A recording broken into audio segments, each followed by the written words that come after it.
great to be surrounded by a bunch of people from your own culture, as in like St. Martin and whatnot, and just have a good time. One thing that we have is life, so let we live it and live it right. Come together and unify. Link up your friends, them and feel a vibe. Boom, so Peli Montpellier just reached. We just reached Paris, ready for this seminar. So yeah.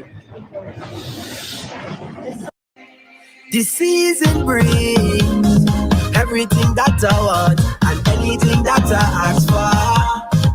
Once I'm breathing, I'm forgetting about me past, living every day like the last one. So put a hand in the air, we live a life for today. Don't take a wine and say, this year will be blessed. So put a hand in the air, we live a life for today. Don't take a wine and say, this year will be blessed. Bienvenue au premier et j'espère pas le dernier séminaire des membres Pélicarus.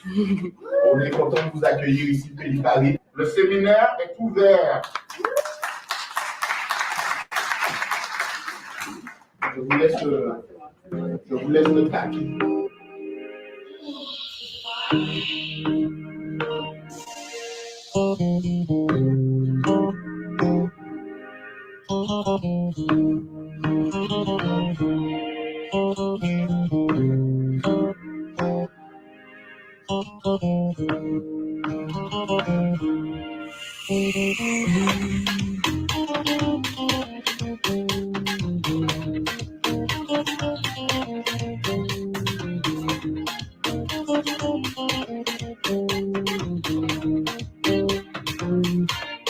So once you reach after successful departure, and usually we have petty preps during the summer, we try to, and that's something that we want to continue to develop, where you make the first connection and you'll be able to find a parent, depending on where you're going to live, what you want to do, where you're going to be going to school. And communication in Pélicarus is an important factor also. It is somewhat like the glue that keeps Pélicarus together. Yes, so networking is something very important for Pélicarus, and we would like to see us expanding our knowledge and our impact.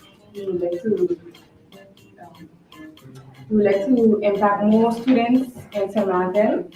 Also, we like to develop ourselves personally and professionally. Okay, so as you can see, like the background is actually because for us, everything is connected and it's evolution.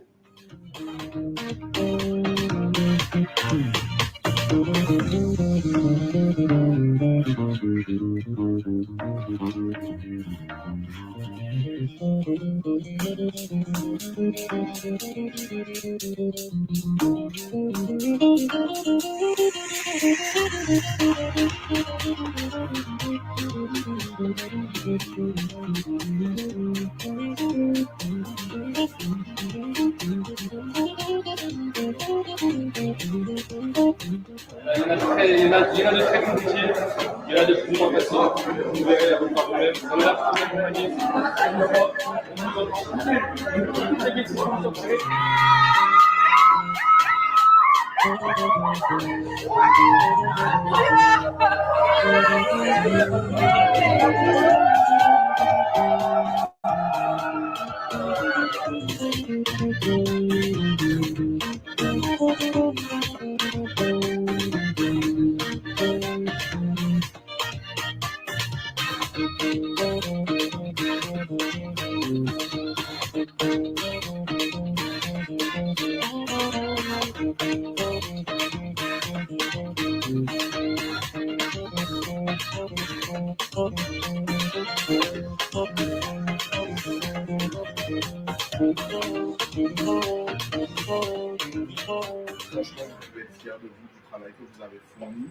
J'espère que ce qu'on vous a impulsé aujourd'hui, enfin pendant le week-end, comme vision, comme envie, ce qu'on a passé, j'espère que vous allez passer le flambeau à tous ceux qui n'ont pas pu venir ou qui n'ont pas voulu venir et leur dire voilà ce qu'on a fait au séminaire, voilà c'était cool, voilà on vous attend l'année prochaine.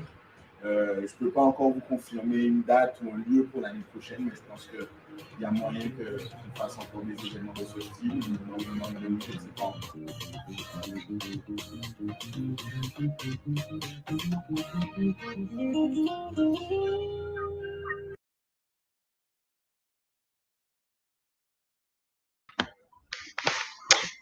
Hello, bonjour à tous. Bienvenue dans ce 3e webinaire de Pelicarus. Je suis Jay Carty, chargée du pôle communication et aujourd'hui, j'ai le plaisir d'être avec vous sur ce webinaire qui va consister à parler de la gestion du budget étudiant.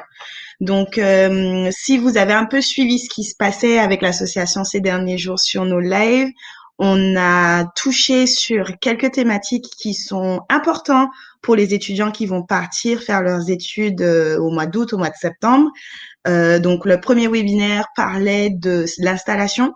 Donc, qu'est-ce qu'il faut faire pour être bien installé dans sa ville étudiante? Qu'est-ce qu'il faut chercher? Comment bien se préparer en fait pour aller s'installer dans sa nouvelle ville. Et du coup, vous pouvez revoir cette vidéo sur notre page Facebook. Elle n'est pas encore sur notre Insta, mais on va la mettre bientôt. Et puis, notre deuxième webinaire qui a eu lieu samedi, elle était super. Donc ça aussi, vous pouvez revoir. Là, on a parlé avec Cassandra Fleming sur la préparation psychologique du départ. Donc, comment se préparer et comment être prêt psychologiquement à faire face à ce qui nous attend quand on est étudiant pour la première fois, quitter le foyer familial. On a eu aussi des témoignages d'étudiants de Bordeaux, pas de Bordeaux, de Montpellier, de Saint-Étienne, de Paris. Donc, vous pouvez retourner regarder ces témoignages et n'hésitez pas à nous faire part de vos questions. Si vous allez dans ces villes et vous voulez rentrer en contact avec ces étudiants, ben, on est là pour ça aussi. Donc, n'hésitez pas à rentrer en contact avec nous. On va rajouter notre speaker d'aujourd'hui sur le live. Je pense qu'il est prêt. Bonjour.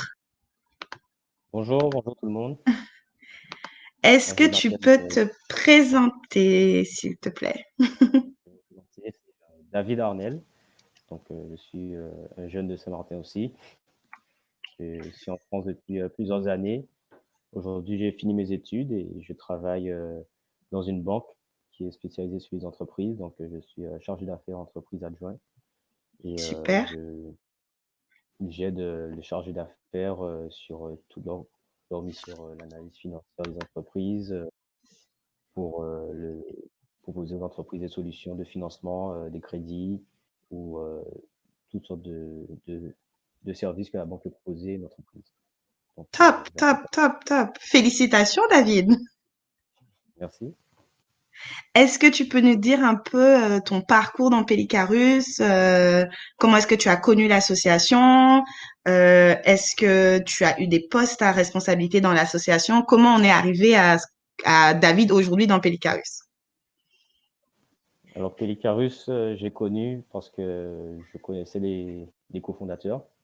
D'accord. Donc, on parlait de l'association et j'ai intégré l'association en tant que membre au début. Ensuite, j'ai fait mes études à Bordeaux et ensuite, c'était ma sœur qui était référente. D'accord. Lorsqu'elle a quitté Bordeaux, j'ai repris le poste de référent de la ville de Bordeaux après ma sœur et aussi après Laurina Gomes. Donc, Wow. j'ai fait Donc, un ancien référent du vide. Donc, si les étudiants, ils ont des questions sur Bordeaux, ils vont peut-être pouvoir les poser dans les commentaires. C'est pas le sujet, mais on ne sait jamais. C'est une ville que je connais bien. Ah, super. Ben, David, est-ce que tu peux nous présenter rapidement le sujet sur lequel tu vas aborder cet après-midi sur cette pause méridienne? Alors, aujourd'hui, le sujet, c'est la gestion du budget des étudiants. Donc, on va voir un peu les différents postes sur la gestion du budget, sur comment se préparer, comment le gérer au quotidien, une fois qu'on a commencé les études, et vers qui se tourner quelles sont les solutions pour nous aider et les bons réflexes. Super. Et Je vois en commentaire que quelqu'un dit qu'on est chaud. Donc, je te, je te passe la balle, David. Je vais mettre ta presse sur l'écran. vas-y. Voilà. Et puis, je te laisse gérer from here. D'accord. Merci, Joy. À tout à l'heure. Donc, à tout à l'heure. Donc voilà, donc j'espère que tout le monde entend très bien. Donc on va commencer la présentation. Donc n'hésitez pas à poser des questions pour qu'on puisse répondre de façon interactive. N'hésitez pas, je ne vais pas hésiter à me couper dans la présentation pour répondre à vos questions. Donc on va parler de la gestion du budget d'un étudiant. Donc il faut savoir que c'est quelque chose, ce n'est pas compliqué. Il ne faut pas avoir peur de s'y mettre. Mais la gestion d'un budget d'un étudiant, ça dépend de la situation de chacun. Et ça peut rapidement devenir compliqué en fonction de sa situation. Mais il faut savoir qu'il y a beaucoup de solutions qui sont disponibles, mais il faut les connaître. Donc, on va en parler rapidement aujourd'hui. Et il ne faut pas oublier qu'on a Internet aujourd'hui et que toutes ces informations sont disponibles sur Internet ou auprès des membres de Pelicarus qui, eux, ont déjà eu peut-être ces difficultés à affronter. Donc, la gestion de budget d'un étudiant peut être aussi plus difficile pour un jeune qui vient de Saint-Martin, parce qu'il est éloigné du foyer parental. Il est donc amené à être beaucoup plus autonome et n'a pas la possibilité, comme un étudiant en France hexagonale, qui peut rentrer chez ses parents chaque week-end ou plus fréquemment en cas de difficulté. Mais c'est aussi une meilleure préparation pour préparer son budget à la fin des études et donc une meilleure préparation à la vie active. Donc, on va commencer la présentation. Donc, on verra tout d'abord qu'il faut se préparer. On est en fin juillet, donc pour ceux qui vont commencer leurs études supérieures prochainement, c'est la bonne période pour se préparer et pour déterminer sa situation personnelle. Il faut ensuite identifier les différentes aides, les différentes bourses auxquelles on est éligible. Ensuite, on peut aussi se rapprocher de son banquier, qui peut être d'une grande aide. Et enfin, ne pas hésiter en cas de difficulté à se signaler, parce qu'il y a des dispositifs que l'État met en place, ou aussi se signaler auprès de ses proches qui pourront apporter une aide bienvenue. Donc, tout d'abord, pour déterminer sa situation. Donc, on va d'abord calculer le prix de ses études globalement. Donc, il faut se baser sur le prix d'inscription. Donc, on peut être soit à l'université, dans le public, ou bien dans une école privée, là où on aura des frais de scolarité assez élevés. Donc, on va souvent avoir recours à un prêt. Donc, il faut prendre cela en compte aussi, puisque si on fait un prêt pour financer ses études, pour financer son inscription, on n'aura peut-être pas les moyens de faire un prêt pour financer le train de vie de tous les jours. Donc, il faut bien déterminer tout cela. Il faut aussi savoir si on va être logé à l'internat, par exemple, ou si on va louer notre appartement nous-mêmes, ou si on sera au Crous, ou si on sera chez la famille. Il faut voir tout cela. Il faudra voir aussi la ville dans laquelle on est, parce que ça peut avoir une influence sur le prix au niveau de certains coûts. Par exemple, le coût des transports, ce n'est pas le même à Paris que dans les villes de province. Donc, il faut voir tout cela. Il faut savoir aussi que certaines formations nécessitent d'avoir un équipement spécifique. Ça peut être, par exemple, l'exemple d'une formation sportive, où on aura des équipements sportifs à acheter, ou certaines formations sur du sport, par exemple, où on aura, il y a du sport, mais par exemple, tout ce qui est ingénierie, par exemple, ingénieur de son, il y aura peut-être des équipements sonores à acheter, ou voilà, si on veut faire de la musique ou de la peinture, il faudra acheter toutes sortes d'équipements. Donc, il faut faire un point sur tout ça, ou des études classiques, où on aura peut-être besoin d'un ordinateur portable, qui ne sera pas forcément fourni par l'université ou par l'école, et donc il faudra l'acheter soi-même. Et aussi, enfin, choisir un outil d'organisation, de gestion de son budget. Donc ça peut nous aider à déterminer notre situation. Et il y a de nombreuses applications aujourd'hui qui permettent de gérer son budget. Vous avez tout d'abord les applications de votre banque qui peut vous aider à gérer le budget. Aussi, vous avez d'autres applications de start-up qui sont en train de se multiplier sur les téléphones pour gérer son budget. Donc, il y a plusieurs pistes et il faut savoir que c'est très important pour bien commencer, pour bien gérer, pour ne pas avoir de surprises, à anticiper tous ces coûts. Donc, ensuite, il faudra faire un point sur l'ensemble des dépenses. Donc, il faudra tout d'abord identifier les dépenses fixes. Donc, les dépenses fixes seront le loyer, l'énergie, donc électricité, eau, la communication, donc téléphone, Internet, les transports. Donc, tout cela, ce sont des dépenses fixes et ce sont des dépenses sur lesquelles on a une certaine marge de manœuvre, c'est-à-dire que le loyer, on peut choisir un appartement plus ou moins cher en fonction de ses capacités. On peut être soit logé au Crous avec de bons prix parfois, ou bien logé chez la famille où on n'aura peut-être pas de loyer à payer, ou encore dans du privé où on aura peut-être un loyer un peu plus élevé. Et ensuite, les postes de l'énergie. Donc là, l'énergie, la communication et l'énergie, la communication, il ne faut pas hésiter à jouer la concurrence parce que surtout en France, on a beaucoup de fournisseurs et ils sont très concurrentiels. Donc, il y a beaucoup d'offres très intéressantes. Il ne faut pas non plus se jeter sur la première offre qu'on voit. Il faut bien comparer les différentes offres et faire des simulations lorsque c'est possible, notamment pour l'énergie. Donc, c'est possible de faire une simulation une fois qu'on connaît l'appartement qu'on aura. Donc, en France aussi, il ne faut pas négliger le coût du chauffage. Donc, parfois, le chauffage peut être inclus dans le loyer. Donc, tout ça, c'est des choses à identifier. Et au niveau du transport, par exemple, moi, j'étais à Bordeaux. On payait 18 € par mois pour un abonnement mensuel étudiant. À Paris, ce sera un peu plus élevé. Donc, voilà. Après, moi, par exemple, la première année d'études, j'étais en Guadeloupe à l'internat.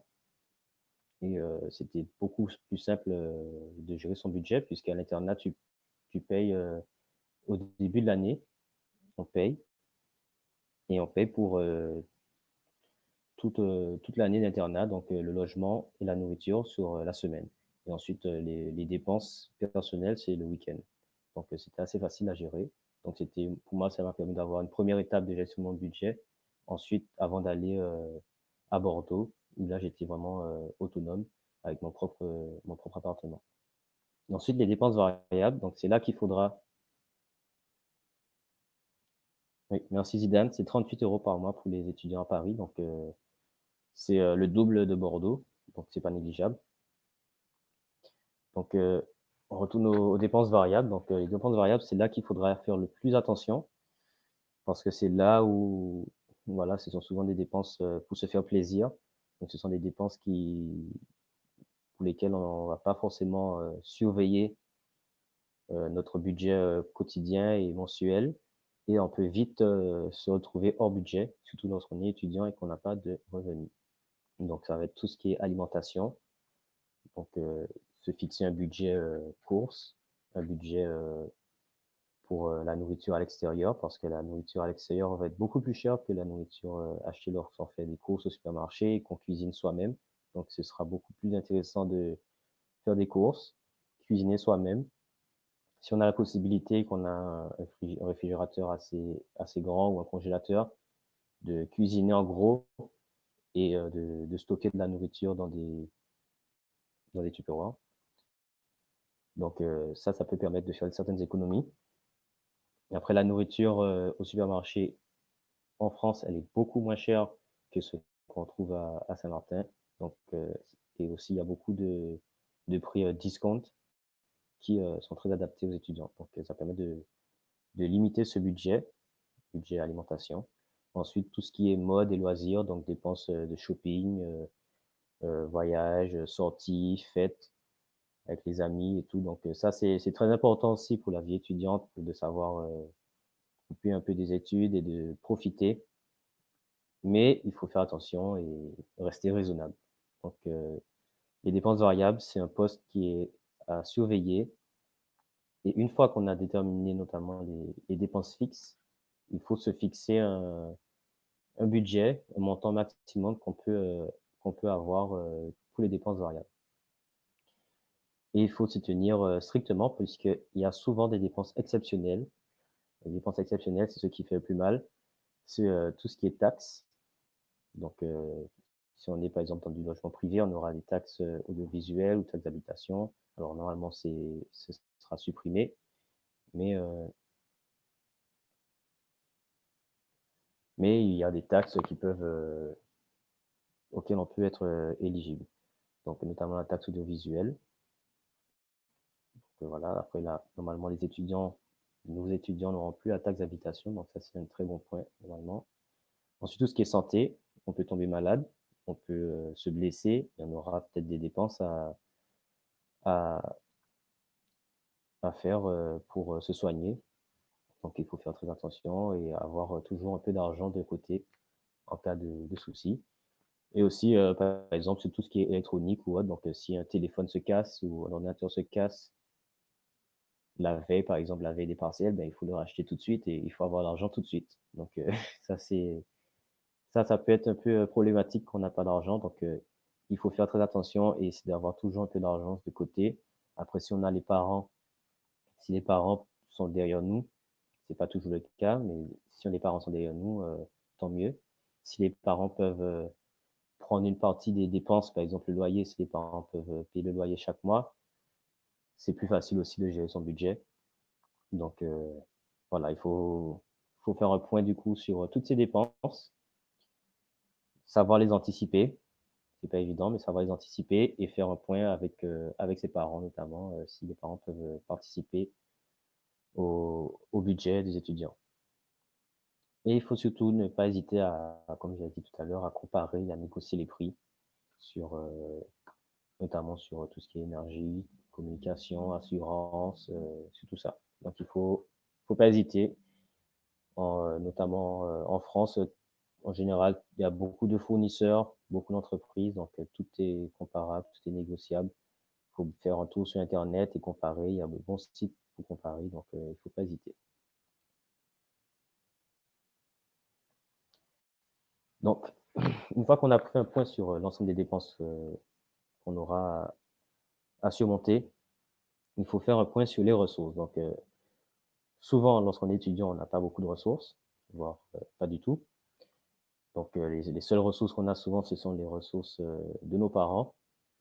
Donc, il faut savoir si les parents sont prêts à nous soutenir, si les parents sont prêts à prendre en charge certaines dépenses ou à faire des virements, ou si les parents ne sont pas capables de nous assister.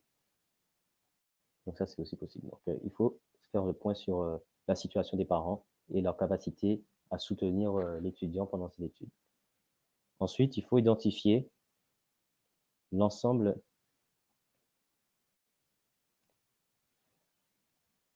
Oui, comme Jackie a dit, donc il faut faire attention aux abonnements téléphoniques avec engagement. Donc, il y a enfin la plupart des offres sont sans engagement, enfin des offres pas chères, souvent elles sont sans engagement, puisque les concurrents, avec la concurrence, surtout avec par exemple Free, c'était sans engagement. Donc la plupart des fournisseurs se sont adaptés et proposent des abonnements pas chers, sans engagement. Donc à peu près, ça commence autour de des fois 5 €, 10 € le mois, avec des abonnements très intéressants.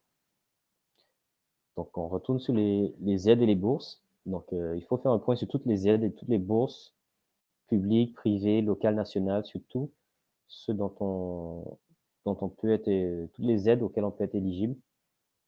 Donc tout ce qui va être bourse publique, donc ça va être le Crous, tout ce qui est la DOM, tout ce qui est la collectivité. Donc il faut faire un point sur les bourses locales du lieu de résidence et les bourses locales sur le lieu d'études. Donc souvent, on peut être éligible aux deux. Donc ça, c'est très intéressant et il faut faire un point dessus. Il y a aussi des bourses privées, donc ça peut être des bourses proposées par son école, proposées par des entreprises, proposées par des banques ou par exemple, la BPI qui va proposer, par exemple, un prêt garanti par l'État. Donc, il faut faire un point sur tout cela, savoir à quoi on est éligible, savoir, et normalement sur les sites de l'État, on peut faire un point, et sur la CAF aussi, on peut faire un point sur nos droits et savoir toutes les aides auxquelles on a droit. Ensuite, il faut savoir si la formation qu'on va faire peut se faire en alternance ou avec des périodes de stage. Donc ça, c'est très important parce que ça va permettre.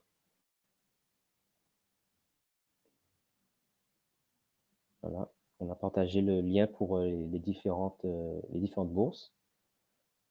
Voilà, donc il faut savoir si sa formation peut être faite en alternance. Donc, par exemple, si c'est une école privée où il y aura des coûts d'inscription assez élevés, souvent quand on est en alternance, c'est l'entreprise qui prendra les frais d'inscription.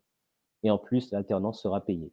Donc là, on est doublement gagnant, c'est-à-dire qu'on ne paye pas l'école et en plus, on est payé. Donc, ça nous fait une ressource chaque mois pour mieux gérer son budget. Et si on a des périodes de stage, ça va faire des périodes où, en fonction de la durée du stage, le stage sera rémunéré. On ne sera pas très bien payé, mais on sera rémunéré et ça va permettre de compenser un peu nos dépenses et, ou bien de faire des jobs d'été lorsqu'on a des périodes de carence où on peut faire quelques jobs d'été et avoir un peu de sous pour faire face à l'année qui vient.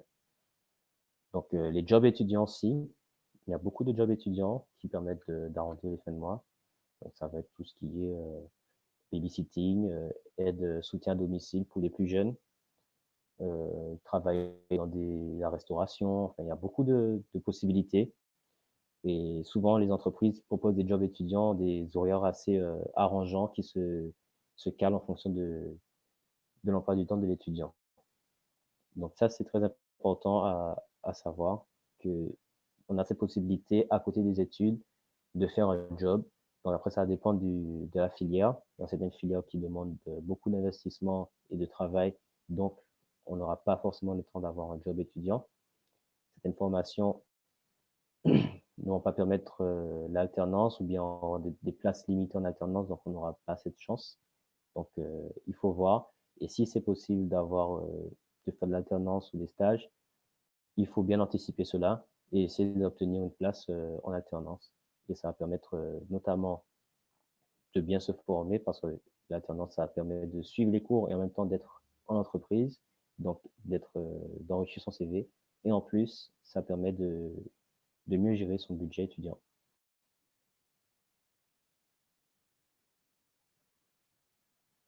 Donc voilà, donc nous allons parler des aides et des bourses. Donc il faut bien repérer les aides auxquelles on est éligible et consulter sur les sites internet du gouvernement. Donc il y a des aides publiques. Donc les aides publiques en général, c'est sur critères sociaux, donc on ne sera pas tous éligibles, ou bien sur critères de mérite. Donc il faut faire un point avec sa région d'études et sa région d'origine. Il faut faire un point avec son CROUS, sa CAF, la DOM, il faut pas oublier la DOM qui permet de prendre un billet et tous les autres dispositifs. La com aussi aide souvent un certain nombre d'étudiants dans leur démarche et offre aussi une bourse. Donc il faut faire un point sur toutes les aides locales, que ce soit à Saint-Martin ou dans son lieu d'études.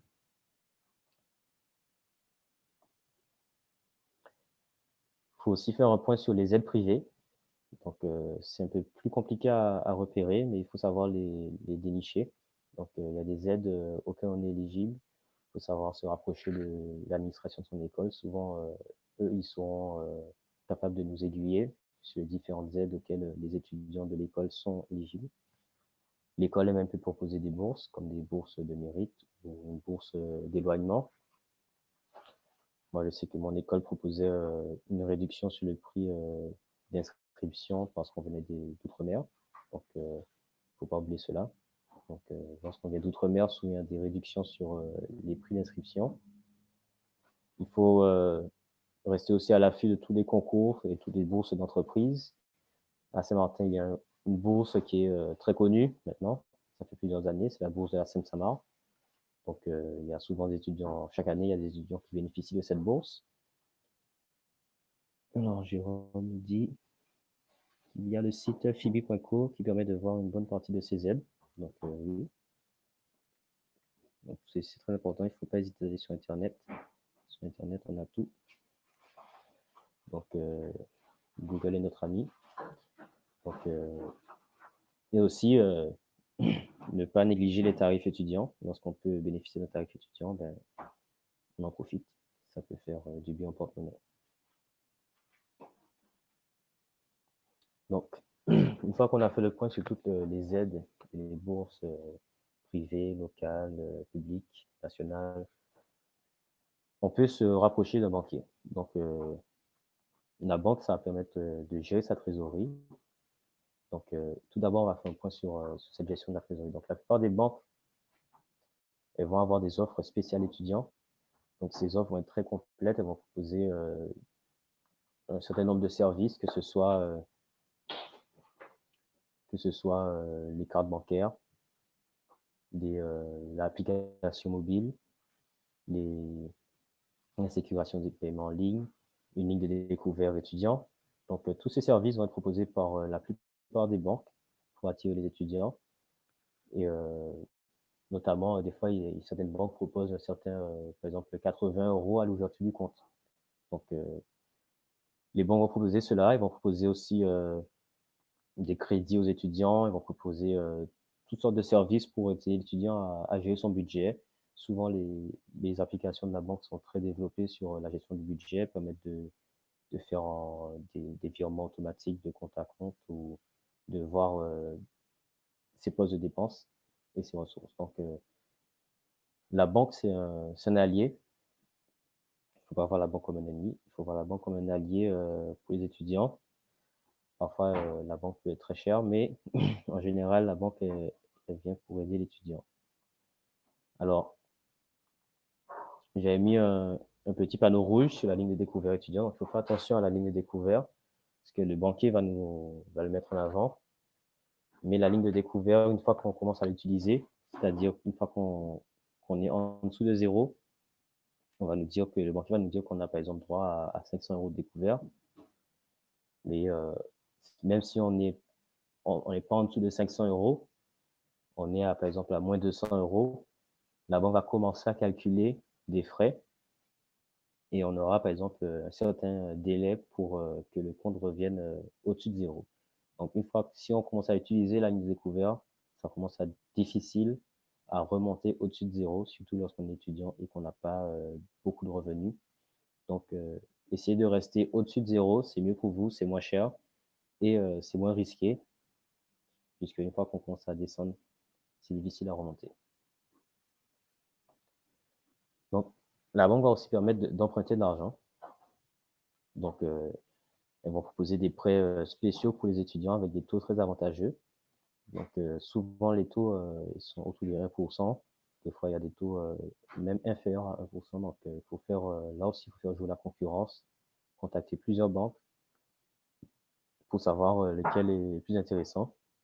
Il faut faire attention aux prêts à la consommation, parce que ce sont des prêts qui sont faciles à avoir, mais ce sont des prêts où on aura des taux d'intérêt beaucoup plus élevés, souvent qui avoisinent 5 ou 10%. Donc, au final, ça nous revenait très cher, alors que les prêts étudiants sont peu chers, à 1%, voire inférieurs à 1%, et ils sont plus adaptés aux étudiants, c'est-à-dire qu'ils vont proposer des modes de remboursement différés à la fin des études, c'est-à-dire qu'on emprunte au début, et on va commencer à rembourser à la fin des études, au bout d'un certain temps qu'on va définir avec le conseiller. Et si par exemple les études sont prolongées, on peut contacter le banquier et voir avec lui pour qu'il repousse la période différée afin que ça corresponde avec le début de la vie active et au moment où on va recevoir de l'argent, un salaire. Donc, les prêts étudiants sont aussi éligibles à la garantie de l'État avec BPI France. Donc, ça, c'est très intéressant lorsqu'on ne peut pas avoir de garant, lorsque, par exemple, nos parents n'ont pas une situation solide. Donc, la garantie de l'État peut être très intéressant. Et par contre, lorsqu'on emprunte, il faut faire attention. Lorsqu'on va emprunter de l'argent pour financer ses études, il faut s'assurer que le domaine dans lequel on va faire ses études aura des débouchés. C'est-à-dire qu'on sera sûr qu'au bout des études, on aura un travail et qu'on aura un certain niveau de rémunération. C'est-à-dire que ça va permettre de déterminer la capacité d'emprunt. On ne va pas emprunter beaucoup d'argent si on va faire un travail qui ne va pas permettre de rembourser ce prêt.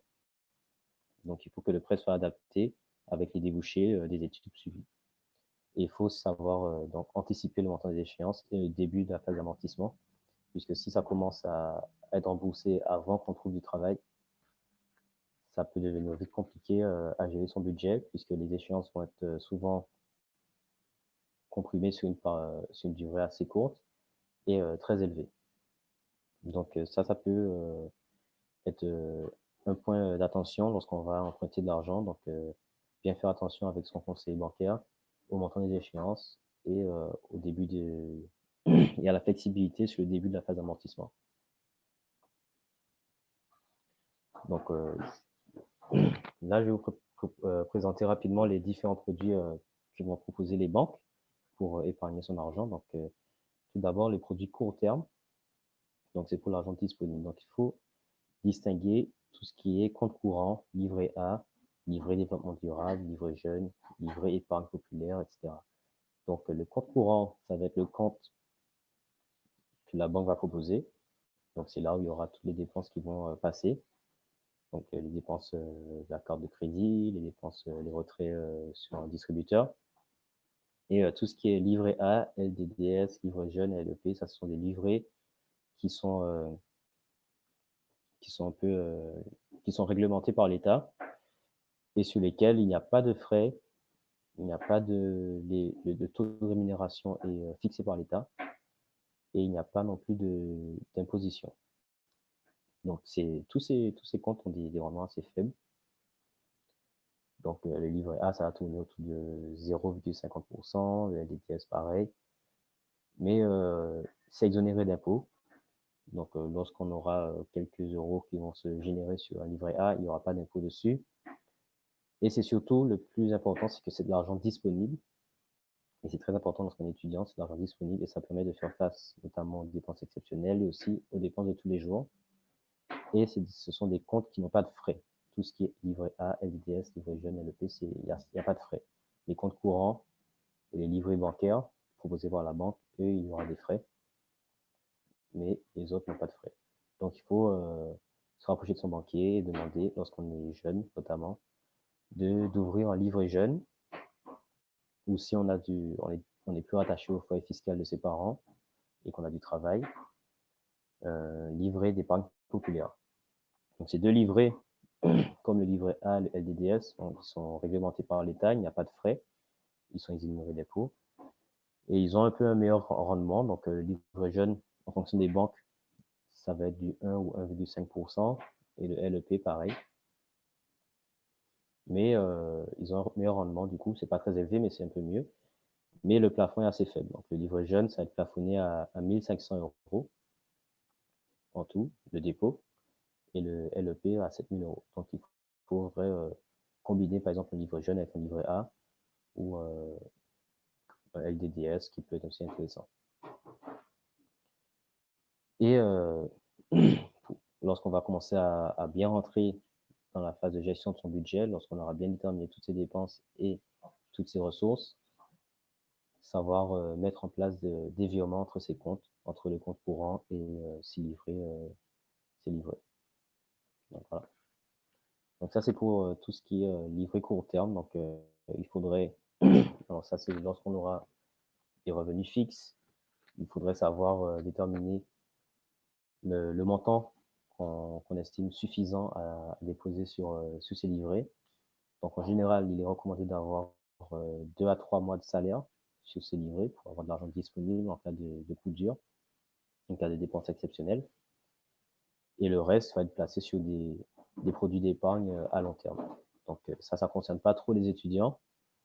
Les étudiants vont être plus concernés par tout ce qui est épargne court terme, donc tout ce qui est livret que je viens de présenter, puisqu'on n'a pas beaucoup de ressources et le budget est assez serré. On n'a pas des milliers d'euros de côté. Donc on va continuer sur livrer les produits d'épargne moyen long terme. Donc c'est peu adapté aux étudiants parce que les revenus ne sont pas très élevés et ils ne sont pas souvent stables. Ça va être par exemple des stages de 6 mois dans l'année, donc c'est pas suffisant pour épargner forcément à long terme. Donc souvent, ça va être grâce au soutien des parents qui vont commencer à verser quelques dizaines d'euros dessus.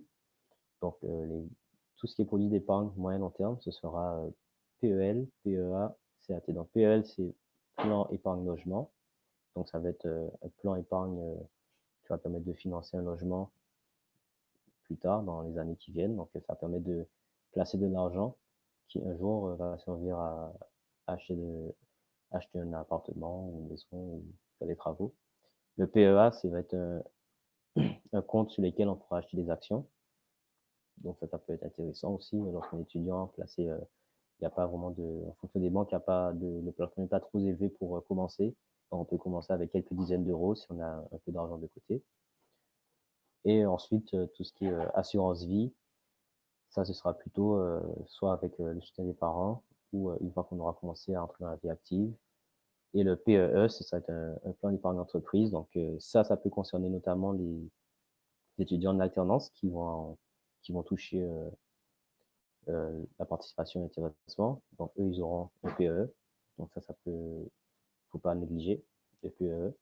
Parce que souvent, les étudiants ils vont toucher la participation et l'intéressement, ils vont demander à décaisser tout. Mais il faut demander, il faut se rapprocher des services RH pour savoir comment fonctionne le PEE et l'intéressement et la participation. Donc, ça peut être un peu compliqué lorsqu'on ne connaît pas, mais il faut se rapprocher de ses RH et de ses collègues pour savoir comment gérer. Voilà. Mais après, comme je l'ai dit, ça ne concerne pas forcément tous les étudiants. Moi, je n'étais pas trop concerné par tout ça lorsque j'étais étudiant. C'était plutôt tout ce qui était épargne disponible. Donc, contrairement à tout ce qui est disponible à court terme, donc il y aura souvent des meilleurs rendements. Et ça permet de gérer son budget sur le long terme et à préparer certains projets. Donc, voilà, donc c'est pour ça que souvent le soutien des parents peut être nécessaire. Alors, il faut savoir que ce sera de l'argent qui ne sera pas disponible immédiatement. C'est-à-dire que lorsqu'on voudra retirer cet argent, on ne pourra pas le prendre tout de suite et sortir l'argent avec sa carte bancaire. Il faudra faire une demande à la banque pour débloquer l'argent. Il faudra justifier le besoin, que ce soit un financement de projet ou un achat d'appartement, un mariage ou déménagement. Tout ça, il faudra justifier pour pouvoir récupérer l'argent qui est placé. Et aussi, souvent, certains produits, il y a un risque de perte élevé. Donc, lorsqu'on est étudiant, la perte d'argent, c'est pas toujours le bienvenu. Donc, il faut faire attention à tout cela et se concentrer notamment sur tout ce qui est épargne à court terme lorsqu'on est encore étudiant et qu'on a une situation qui n'est pas encore assez stable. Donc voilà, c'est pour tout ce qui est des banques. Donc, dernière chose qui est très importante, c'est que lorsqu'on voit que la situation commence à devenir difficile, ben, il faut réagir, il faut réduire ses dépenses et il faut pas oublier qu'on n'est pas seul. Qu'on a de la famille, qu'on a des proches, que l'école aura peut-être une assistante sociale, ou une entreprise dans laquelle on travaille aura une assistante sociale, quelqu'un pour qui se rapprocher. Donc, il ne faut pas hésiter à faire appel à tous ces services pour éviter que la situation s'envenime trop. Il faut faire un tour sur Internet aussi, il y a beaucoup de conseils sur Internet, et vérifier aussi, retourner sur toutes les aides et les bourses auxquelles on pourrait devenir éligible si notre situation évolue et que ça devient beaucoup plus compliqué à gérer notre budget. Donc, il faut pas attendre que la situation devienne grave. Il y a beaucoup d'histoires chaque année. On entend souvent des étudiants qui ont une situation qui est devenue assez dramatique et malheureusement, ça s'est mal fini pour eux parfois. Donc, il faut faire attention. On n'est pas seul. Il ne faut pas s'isoler. Il faut parler à ses proches et aux personnes qui sont là pour nous aider. Il y a des personnes, c'est leur travail d'aider les étudiants en difficulté. Donc, faire attention à cela et anticiper les situations difficiles. Donc, voilà. Donc, pour moi, c'était tout. Donc, je reste encore disponible s'il y a des questions. Super, David. Merci beaucoup pour ton intervention. De rien. J'ai quelques questions pour toi d'étudiants qui nous ont contactés par WhatsApp au Peli Helpdesk un peu en amont.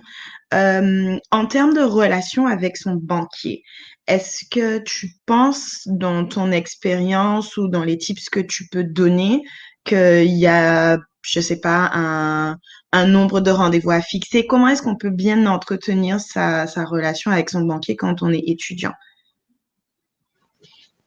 Bon, ça va dépendre de la situation de chacun. Si on a besoin on a souvent besoin de contacter son banquier, il ne faut pas hésiter à l'appeler. Il sera en général, il est censé être disponible pour échanger avec son client. Donc, il ne faut pas hésiter. Si on a besoin soi-même pour sa gestion du budget, on a besoin d'aide, on a besoin d'accompagnement, essayer de fixer avec lui des rendez-vous assez réguliers, peut-être tous les mois ou tous les 2 mois, essayer de voir en fonction de la situation. Parfois, on n'aura peut-être pas besoin, parce que souvent, avec l'application, maintenant, on peut faire beaucoup de choses depuis l'ordinateur ou depuis le téléphone, on peut faire beaucoup de choses soi-même. Super, Donc, ouais. Est-ce que tu penses qu'en tant qu'étudiant, en fait, parce que on en a discuté lors de nos Pélipreps dans les lycées même, des étudiants qui, eux, se penchent un peu plus sur les banques en ligne. En tant qu'étudiant, est-ce que tu penses que c'est le futur ou la relation, en fait, avec son conseiller bancaire reste à privilégier quand on est étudiant? Alors, ce qui est bien avec les banques en ligne, surtout quand on vient de Saint-Martin, c'est qu'elle sera toujours disponible. Lorsque le conseiller à Saint-Martin, il y aura le décalage horaire et c'est assez compliqué. Donc, ça peut être pratique et c'est souvent 6 mois. Donc, souvent, les frais sont un peu moins élevés, donc ça peut être aussi intéressant pour les étudiants.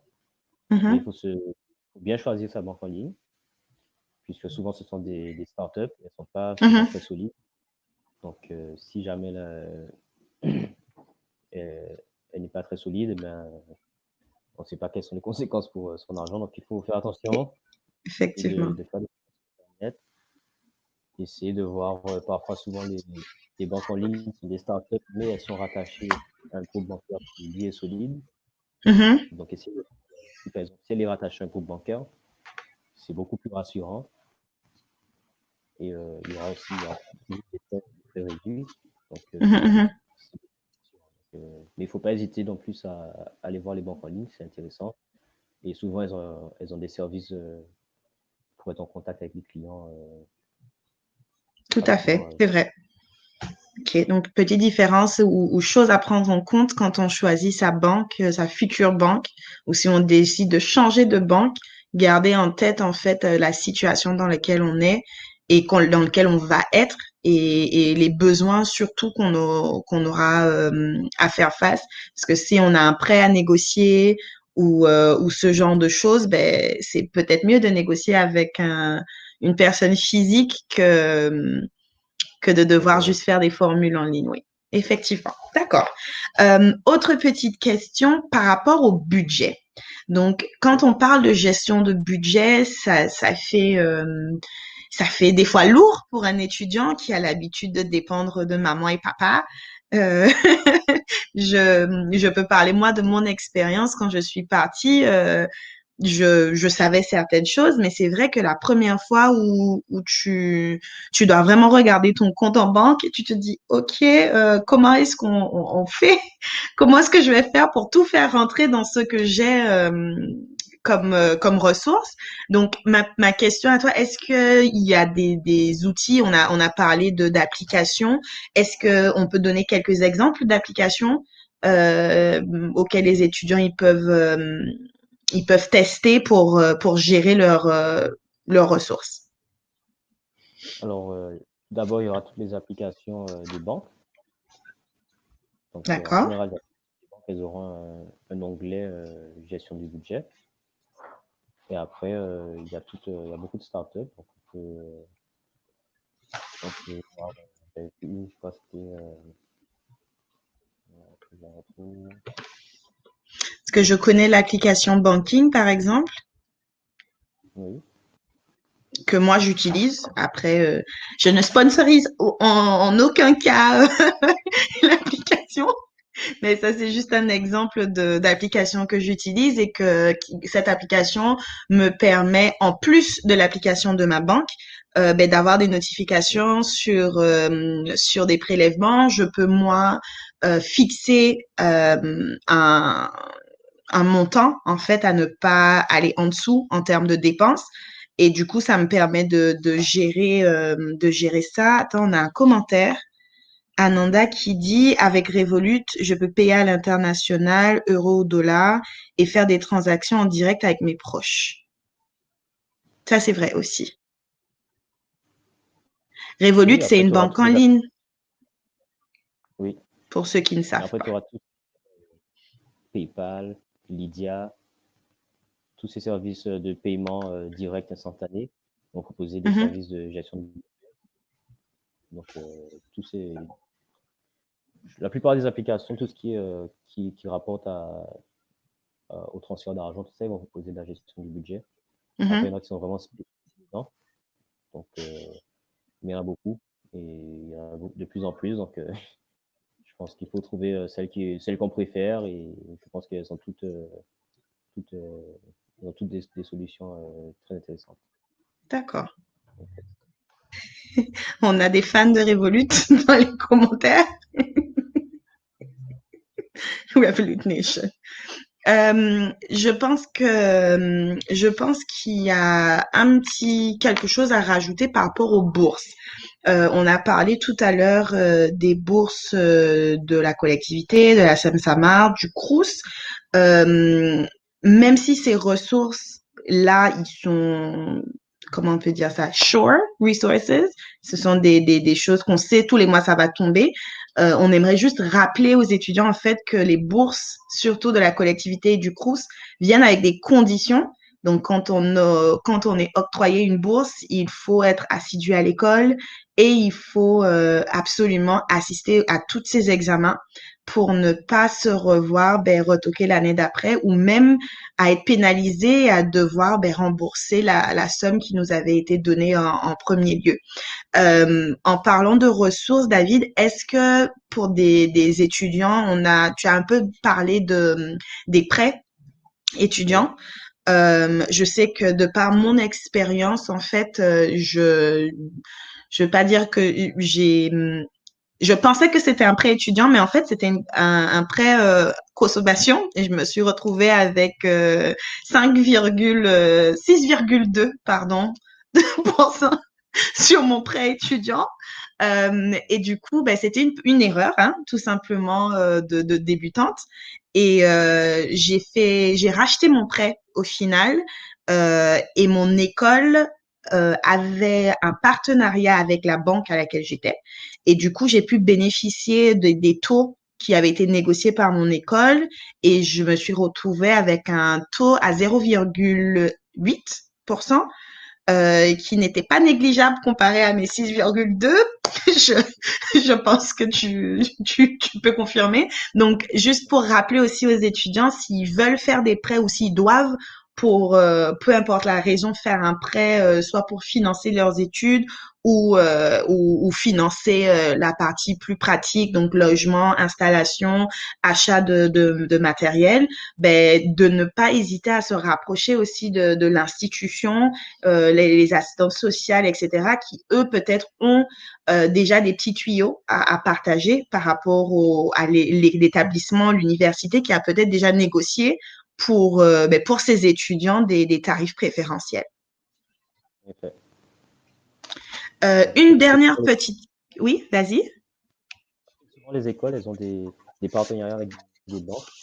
Mm-hmm. Ça permet d'avoir dossier accepté plus facilement avec un taux très avantageux. Ok. Donc j'espère que tout le monde a entendu et a compris.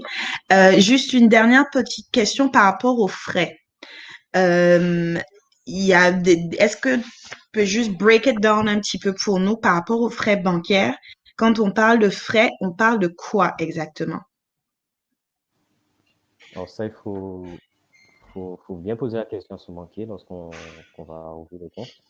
Mm. Donc, il y aura des frais. Souvent pour les étudiants, ça va être des frais qui seront, par exemple, pendant plusieurs années, il n'y aura peut-être pas de frais. Mais souvent, les frais, ça va être des frais de tenue de compte.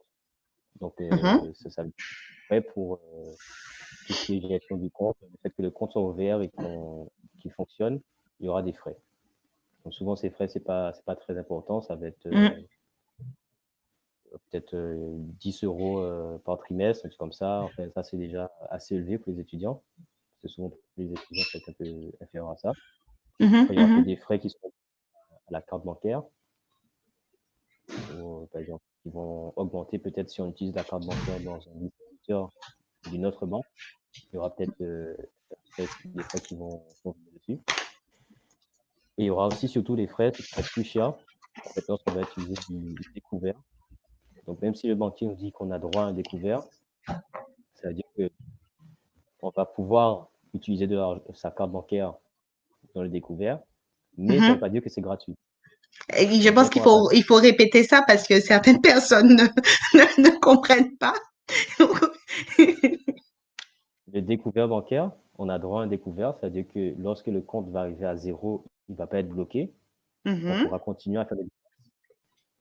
Mais ça va passer en dessous de 0. Et une fois que ça passe en dessous de 0, la banque va calculer des frais de découvert. Des frais parce que là, c'est l'argent de la banque qu'on utilise. C'est plus notre argent, c'est l'argent que la banque nous donne. C'est comme si on faisait un prêt. Donc, la banque va calculer des intérêts dessus. Donc, là, ça peut monter si ça dure assez longtemps, ça peut être assez cher. Donc, comme quoi, rien n'est gratuit dans le monde. Donc, je ne sais pas si on a d'autres questions dans les commentaires ou d'autres. Non, je regarde rapidement. Juste pour rappeler, attends, on a quelqu'un. Donc, Ananda qui dit, le banquier doit devenir un ami, une personne avec qui on aura une relation de confiance, lui confier les difficultés sans culpabiliser, ça évite de se retrouver dans des situations embarrassantes. Very good tip. C'est vrai parce que souvent le banquier, il a beaucoup de clients et souvent il a des clients avec des situations plus compliquées que la nôtre. Donc, il ne faut pas hésiter à lui en parler parce qu'il a l'habitude de voir des situations compliquées. Donc, on a une autre question. Explique c'est quoi un intérêt? Alors, un intérêt, pour faire simple, c'est que la banque va fixer un pourcentage sur le montant. Par exemple, si on prend un prêt, la banque va mettre un pourcentage, par exemple de 1%. Comme la banque, elle te prête de l'argent tout de suite, il faudra que tu rembourses de l'argent, donc cet argent n'est pas gratuit. Donc, en fait, c'est un peu la rémunération de la banque. Donc, si la banque te prête, par exemple, 10 000 €, ben, toi, tu devras rembourser 10 000 € avec 1% d'intérêt qui sera calculé chaque année dessus. Donc, c'est la rémunération de la banque. Et ça va être. Et ça s'applique que sur quand on fait un prêt, ou est-ce que ça s'applique aussi les mêmes intérêts dont tu parlais tout à l'heure quand tu parlais des frais en fait quand on va en découverte? C'est le même concept. C'est pas vraiment pareil, mais c'est le même concept. C'est-à-dire que quand on va passer en découvert, pour la banque, c'est considéré comme si elle prêtait de l'argent. D'accord. Il y aura des intérêts qui seront calculés dessus.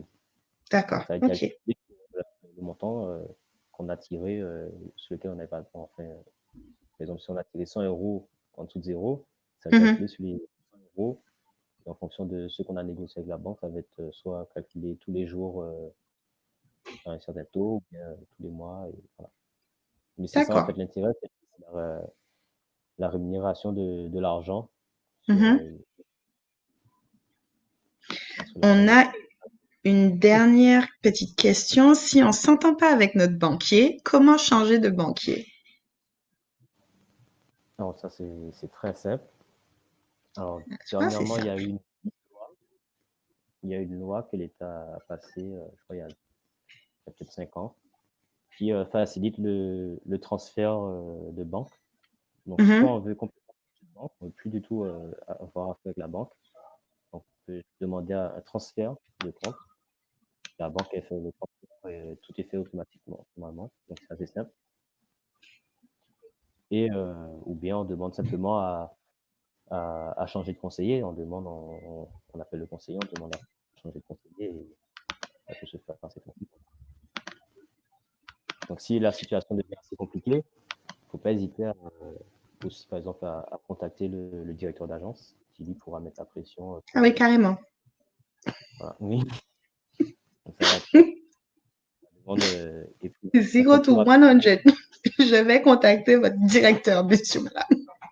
Chantal rapidement. demande, ah non, c'est pas une question, c'est plus un commentaire. Les taux d'intérêt varient en fonction des banques. Pensez à comparer.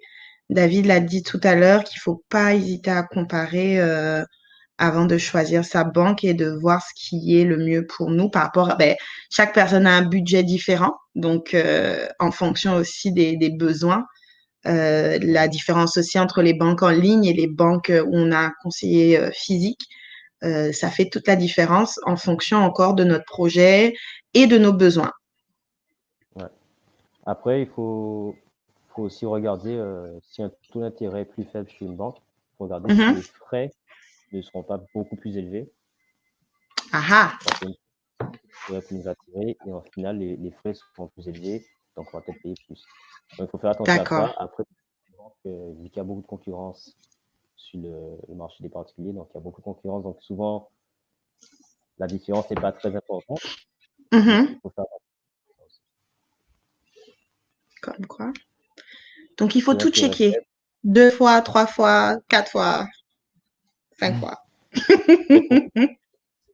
de tout Com- comparer, de tout Combien vérifier. de fois faut-il, parce que je sais qu'il y a eu des expériences, des témoignages de personnes qui se voyaient des qui voyaient de l'argent en fait qui sortait de leur compte euh, et qu'ils n'arrivaient pas à justifier en fait. Est-ce que dans ces cas-là, est-ce qu'il faut directement contacter son conseiller? Combien de fois faut-il vérifier son compte pour ne pas se retrouver dans ce genre de situation? Parce qu'il y a aussi les piratages en ligne de cartes bleues qui existent.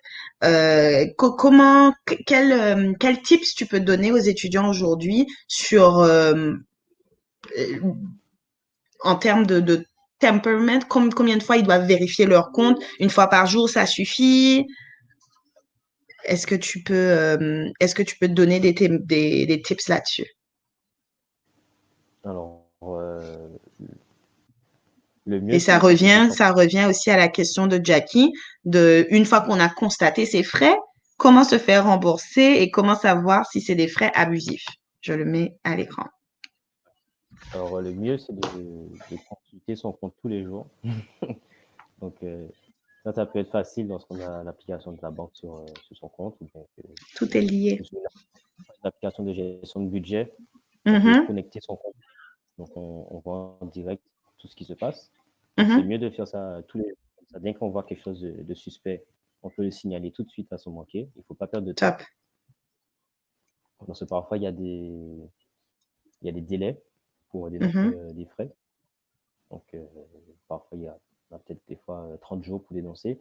Donc, si on perd déjà 2 semaines pour consulter son compte, on a déjà perdu 2 semaines. Après, il y a toutes les procédures administratives et on perd du temps et après, on ne peut pas se faire rembourser. Donc, Je me sens même pas concernée par si on prend 2 semaines pour consulter son compte. Parce que j'ai maintenant l'application qui me permet, qui m'envoie des messages tous les matins pour me dire, voici la situation. On me prévient même sur les prélèvements à venir sur mon compte. Donc, ça aide. Je confirme que ça aide. Ça aide. On peut mettre en place des notifications lorsqu'on a une dépense, un prélèvement, lorsqu'on reçoit de l'argent. On peut mettre toutes les notifications sont configurables. Donc, ça peut être intéressant lorsqu'on veut bien gérer, lorsqu'on sait qu'on a un peu de mal. Donc, c'est très intéressant. Après, sur la question de Jackie, mais comment se faire rembourser,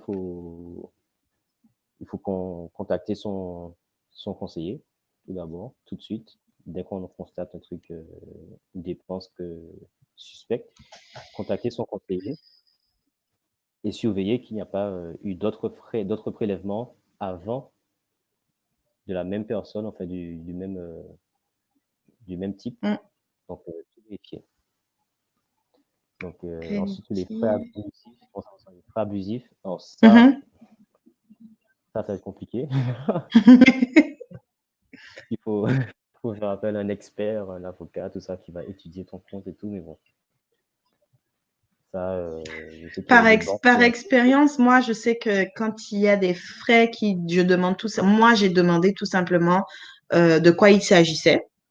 Et si c'était, parce que par exemple, quand on est étudiant, moi, je sais que ma carte bleue, par exemple, elle était gratuite la première année. Et du coup, à partir de la deuxième année ou la troisième année, je sais plus, j'ai commencé à payer des frais. Sauf que vu que j'avais pas enregistré, j'ai entendu gratuit au début et peut-être qu'il a terminé sa phrase en me disant le tarif. J'ai zappé et quand j'avais vu que j'avais ce montant qui sortait sur mon compte, je l'ai appelé, il lui s'est expliqué et on a tout de suite, je pense qu'on avait changé de carte pour que je puisse prendre une carte moins chère. Donc, Ananda l'a dit tout à l'heure, il faut absolument discuter, avoir une relation avec son banquier pour que les choses se passent au mieux et qu'en fonction de notre situation, il a l'habitude de gérer. On n'est pas le premier ou la dernière personne à être dans des situations compliquées. Je pense qu'ils sont là pour ça, ils sont habitués.